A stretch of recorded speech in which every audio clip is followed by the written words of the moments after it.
गरीब फूल वाली। किसी गांव में एक राधा नाम की लड़की रहा करती थी। वो अपने 2 सौतेले भाई के साथ रहती थी। राधा सौतेली थी, इस वजह वो दोनों उसे जरा भी पसंद नहीं करते थे और उसे बहुत ही मारते पीटते थे और उससे ही सारा घर का काम और बाहर का काम करवाते थे। बाहर की हुई कमाई वो छीन लिया करते थे। राधा इस बात से बहुत दुखी हो जाती थी और अपने माँ को याद करते हुए अक्सर रोने लग जाती थी। एक दिन, अरे भाई नटवर, तुझे पता चला है क्या? अपने गांव में नया दुकान खुलने वाला है। सरकार ने हमारे गांव को देखा और यहाँ पर एक दुकान खुलवाने का निर्णय लिया है। अब तो हमारे भाग खुल गए हैं। अब हम दोनों को दारू लेने के लिए शहर में नहीं जाना पड़ेगा और हम दोनों को गांव में ही अच्छी और ताजी दारू मिल जाया करेगी। अब तो हम आराम से अपनी जिंदगी जी सकते हैं। क्या सच में भैया? सरकार हमारे गांव में एक शराब का दुकान खोल रहा है? ये तो सच में आपने मुझे बहुत ही अच्छी खबर सुनाई है। मेरे तो दिल खुशी से झूम रहा है। मुझे तो समझ ही नहीं आ रहा है कि आखिर में नाचूं या गाऊं, क्या करूं? ये तो सच में बहुत ही अच्छी खबर है। मगर भैया, जैसे कि आपने कहा हम दोनों अब दारू की दुकान का पूरा फायदा उठाएंगे, तो भैया ऐसी कौन सी नई बात है?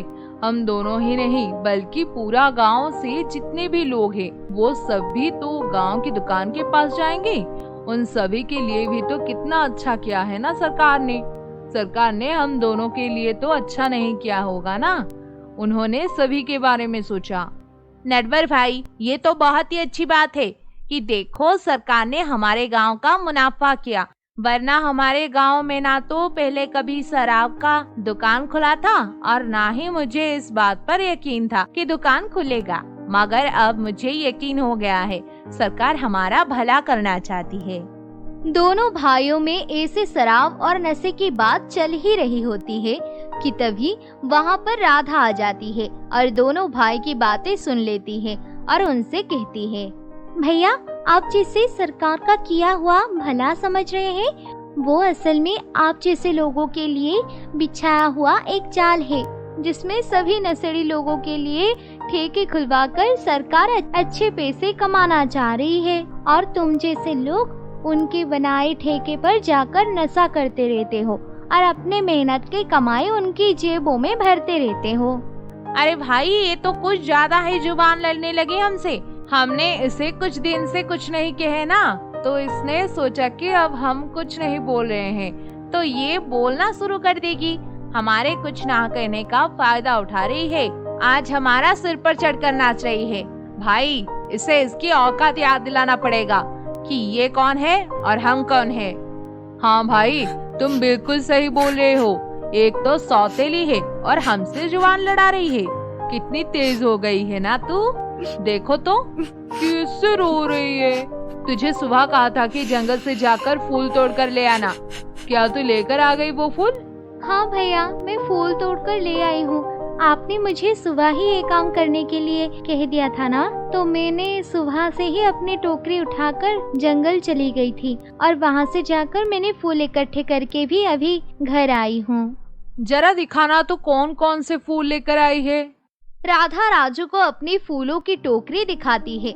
राजू फूलों की टोकरी देखकर राधा से कहता है, ये क्या है? तुम सुबह से फूल लेने गई थी और बस इतनी ही फूल लेके आई हो? तब से क्या कर रही थी इन फूलों से कि टोकरी आधी भी नहीं भरी है? अब इसमें कितने पैसे मिलेंगे?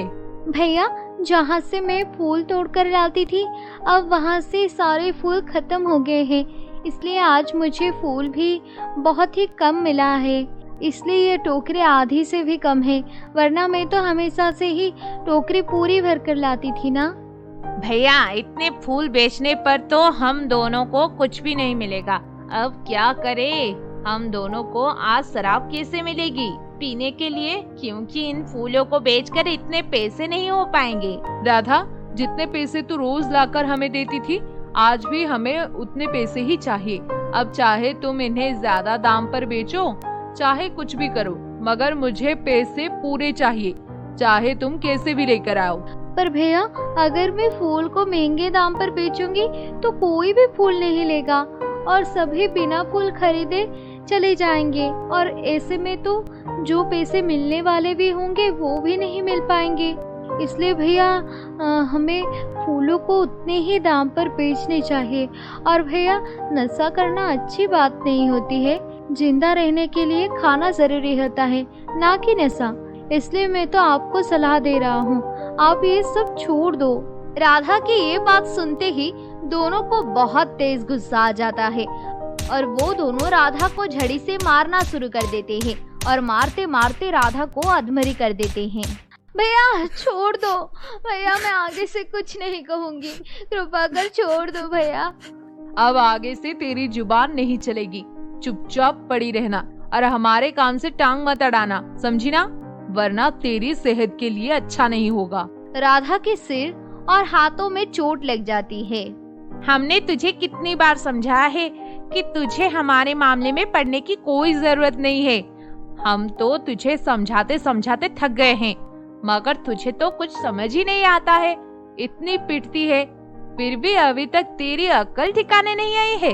जा अब बाजार जा और ये सारे फूल जैसे भी बेचने हैं बेच, मगर मुझे पैसे पूरे चाहिए, जितने तू रोज फूल बेचकर लाती थी, वरना तुझे इतना मारूंगा कि तू कभी भूल नहीं पाएगी।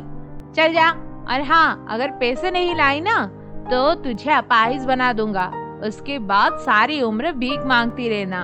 ये बात सुनकर राधा बाजार जाकर वो फूल महंगे दाम पर बेचने लग जाती है, मगर उसके फूल के महंगे दाम सुनकर कोई भी उसके पास जाकर फूल नहीं खरीदता है। अब धीरे धीरे शाम होने आ जाती है। राधा कुछ भी नहीं बेच पाती है और निराश होकर घर के लिए चल देती है। घर पर दोनों भाई राधा के पैसे लाने का इंतजार कर रहे होते हैं। राधा तू आ गई, ला पैसे दे, कितने पैसे कमाए आज तूने? भैया जैसा आपने कहा था कि महंगे दाम पर बेचना तो दूर, किसी ने भी आकर इन फूलों को खरीदा भी नहीं है। अच्छा बहाने बनाती है, अब तू फूल बेचने गई ही नहीं थी तो पैसे कहाँ से लाती? सही कहा ना मैंने? ऐसे कहकर वो फिर से उसे मारने शुरू कर देते हैं और फिर घर से बाहर निकाल देते हैं। जा मर आज बाहर। तभी राधा उस फूल की टोकरी में देखती है कि एक फूल बहुत ही अलग है और वो बार बार किसी बल्ब की तरह चमक रहा है। वो उस फूल को हाथ में ले लेती है और उससे देखने लगती है। काश मेरे भैया मुझसे इससे सौतेले जैसे बर्ताव ना करते तो आज मुझे अपनी माँ की याद नहीं आती, मगर वो मुझे इतना मारते हैं कि मुझे माँ की याद आती है। काश मेरे भाई भी बाकी सभी की तरह मुझसे प्यार से पेश आए और मुझे बहुत ही प्यार करते तो कितना अच्छा होता। ये सुनते ही वो फूल हवा में उड़कर चमकता है और तभी राधा के दोनों भाई भागते हुए राधा के पास आते हैं और राधा को बहुत ही प्रेम से अपने गले लगा लेते हैं। अरे मेरी बहन राधा, तू बाहर क्या कर रही है? चल अंदर आ, देख रात कितनी हो गई है। हाँ राधा, इतनी रात को घर से बाहर रहना सही नहीं। और ये क्या हाल बना रखा है तूने अपना? चल खाना खा ले। लाओ भाई मैं खाना बना देती हूँ। अरे नहीं पगली, तू रहने दे, वैसे भी तू बहुत थकी हुई लग रही है, आज खाना हम ही बना लेंगे। दोनों राधा के लिए खाना बनाती है और उससे अपने हाथों से खाना खिलाती है। अचानक से ये सब कैसे हो गया? मेरी रावण जैसे भाई राम कैसे बन गए? राधा को समझ नहीं आता है कि क्या हो रहा है। वो ध्यान लगाकर सोचती है तो उसे समझ आता है कि शायद ये सब उस फूल की वजह से हुआ है जो चमक रहा था। वो उसे हाथ से उठाती है और उससे अपने गले लगा लेती है। अच्छा तो ये मेरे जादुई फूल का कमाल है, अब मैं ये फूल अपनी जान से भी ज्यादा संभाल कर रखूंगी। वो सब खुशी खुशी रहते हैं और राधा फूल की मदद से अपने भाइयों की शराब पीने की लत भी छुड़वा देती है।